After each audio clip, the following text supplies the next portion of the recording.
Hey everybody, welcome to Breakfast All Day. Matt, Christy, Alonso, now available on Netflix, the sequel to All the Boys I've Loved. Nope. This is the sequel to All the Boys I've Loved Before, but now it's called... To All the Boys, P.S. I Still Love You. Which is a terrible, clunky title. That's a lot of title. It's weird. But in spite of that title, this movie's great. It's very sweet. Well, Matt, why don't you describe it? Yes. Okay, so now we see Laura Jean continuing her high school career, and she's navigating her relationship with Peter Kavinsky. They're played by Lana Condor and Noah Centineo. And things seem okay. She's not really sure how she's supposed to behave as a girlfriend, but they, continue to talk and they seem to have a decent relationship. She ends up for the volunteer hours, the service hours that the students are obligated to do. She ends up having to volunteer, or she chooses to volunteer at a retirement home where she runs into one of the recipients of one of her letters that had been sent out in the previous movie that she hadn't heard from, John Ambrose, who changed his name from John to John Ambrose based on what she used to call him. Mm-hmm. And she starts questioning how much does she still want to be with Peter. And she kind of relives her attraction to John Ambrose, and she's got these two spectacular boys, and this movie's super fun, and she has to figure out who she's going to be with. She chose the wrong guy. Ooh, really? Ooh. Hot take. I'm going to put it out there. Scorching takes here on Breakfast All Day. Alert? Well, I'll tell you. No, it's not. Okay. Because it could go either way, right? True. Okay. I'm just saying what I think. Okay. I don't know that I totally disagree with you. Okay. It's a tough call. I had not seen the first one until this week. Oh, okay. I slept on the I feel first. like we did it on the show. Did we did. not? I don't think he saw it, but I Okay, think we yeah, did. no. I feel like we discuss did. it. So, Anyway. what did you think of the first one? Very charming. It is. Very charming. Very, I like a neo John Hughes stab, especially one that acknowledges John Hughes and also acknowledges like the total racism of 16 Candles, Right. a movie I still love, but with a cringe. Yeah, I mean, I think these are, I love the visual palette of these movies. yeah. Like they really have fun with color a lot. And her costume design. The is costume lovely. design, the way the rooms are set up, when Holland Taylor takes her on the tour of the retirement village, every room has like a color scheme. Right, there's like the Art Deco room. There's this beautiful like fern room. Let's talk about Holland Taylor for a second. So great. So proudly not a flight attendant. She was a Pan Am girl. Stewardess. She was a stewardess. And as she says, we were the showgirls of the sky. Yes. She is hilarious Yep. in there. She plays this woman, Stormy, who had been Laura Dean's older sister's kind of favorite at this retirement home. And she's a hoot. And she takes Laura Jean under her Right. wing. Yeah. And, there's during the makeover scene, she says, the way you look should be illegal. Right? I mean, like she's really a lot of fun. She kind of gives, she does serve as a mentor of sorts and helps Laura Jean really kind of navigate what she's going through. But it's very sweet because the movie isn't entirely just about like, oh, which boy will she choose or how does each boy behave? It also has to do with her own stuff. Like Right. she has to be okay with the existence of Genevieve and the fact that Right, Peter the and Genevieve, ex-girlfriend. and her former best friend from childhood, like she has to be okay with the fact that they have a past and she has to get over it because the past happened and there's no fixing it. There's only how he treats her, which for the most part is like lovely. Like he's a very attentive, very sweet boyfriend. They have, sort of communication breakdowns about certain things, but a lot of it is just her own baggage that she has to sort of figure out how to move past. Yeah, no, they're very cute together, and then she has a totally different kind of chemistry with Jordan Fisher, Yes. who plays John Ambrose. And again, both these guys are like charismatic as hell and incredibly photogenic and charming in different ways and distinctly drawn. YA Dream Boys. They completely are. As you say, in referring to this as a modern day John Hughes film, like there's a lovely diversity on display that's completely organic, and that includes like the friends she has and the guys that she is pondering. A really lovely, smart kind of chemistry with John Ambrose, whereas I feel like with Peter Kaminsky, it's all just like, oh my God, he's hunky, and there's like a dreamboat kind of quality to him, which is justified and legitimate and real. Whereas with John Ambrose, there's like a more of a substantive kind of connection there from childhood. But they both are they're equal in their appeal, certainly, but in very different ways. And they're not just like both blandly handsome hunky dudes.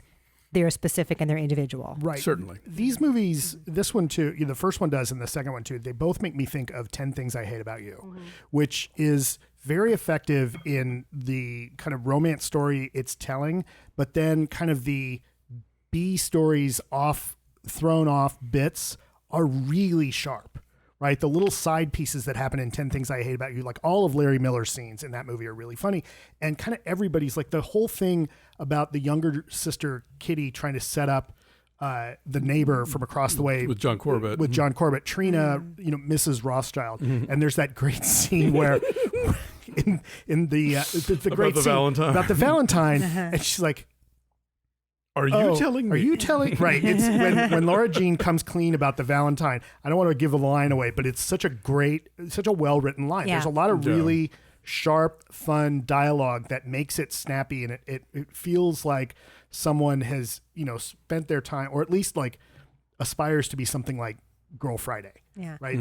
I love this movie. Yeah. Anna Cathcart is really cute as her younger sister Kitty, who is still wisecracking and, wise beyond her years. I want to mention Lorraine Carson, who is the costume designer, because all of Laura Jean's clothes are really adorably retro, kind of like pastels and like these sweet little like button down shirts and sweaters and little skirts. But then when she's bummed, because of course at some point you got to be bummed in these kinds of movies, she's wearing like a charcoal gray sweater. She dresses like I dress every day. And then her hair's a mess. Right. She's not wearing a cute little perky bow.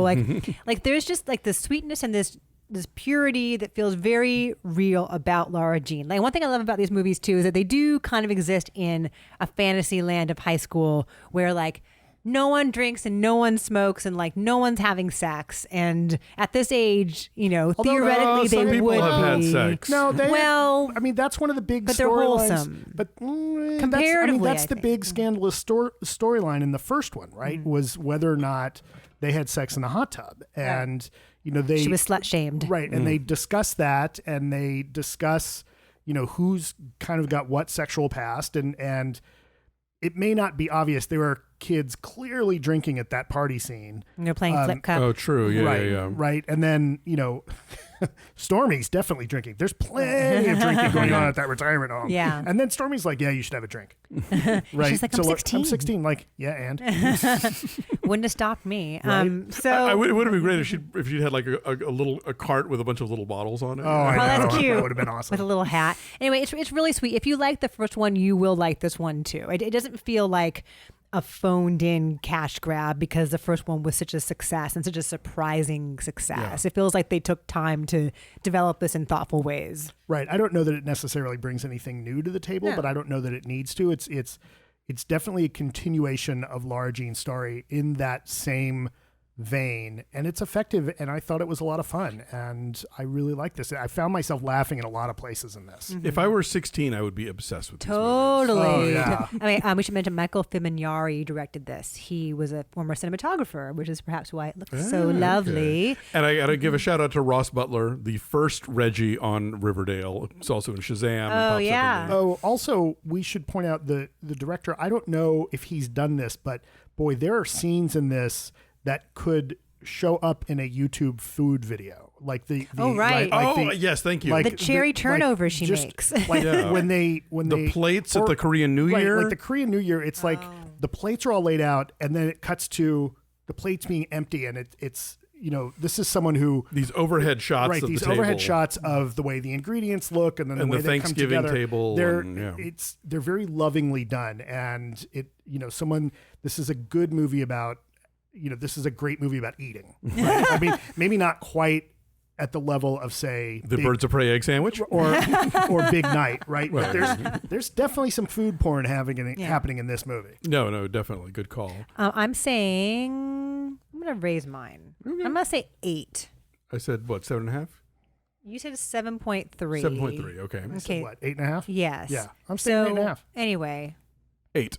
8. Hooray for easy math. And it's really cute. You can watch it right now. It just started playing on the 12th. I mean, watch the rest of our clips first. Don't watch it right in a second. But if you've watched the rest of our videos, then go ahead. And you do need to see the first To All the Boys to get this. But you know what? They make a great double feature if you are canoodling on the couch on Valentine's Day, or you and Ben and Jerry are having Valentine's Day together. It's a lovely double feature. I don't know that this is a great Netflix and chill movie because you actually want to watch this one. True. It's not chilling. No, Right. you're into it. And Lana Condor is just so damn compelling and adorable. That, super charming. No, you want something that you're not going to care about, like the Tyler Perry movie. This you will care about. No. There's this thing. Dave, what's that nature thing called on Netflix that we were watching? It's some sort of like the silent world or whatever, but it's just like this nature photography that's all the good parts. It's just all like flowers blooming and stuff. It's like the trippiest thing. And it's like, or is it like the old scenes that they used to show to, cut to when people were having sex? So it's the flowers opening, it's the fireworks, it's the train going in the tunnel.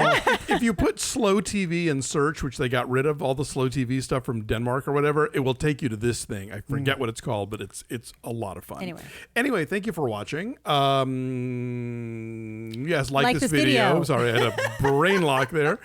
I was thinking about flowers opening. Like this video, subscribe to our channel here on YouTube.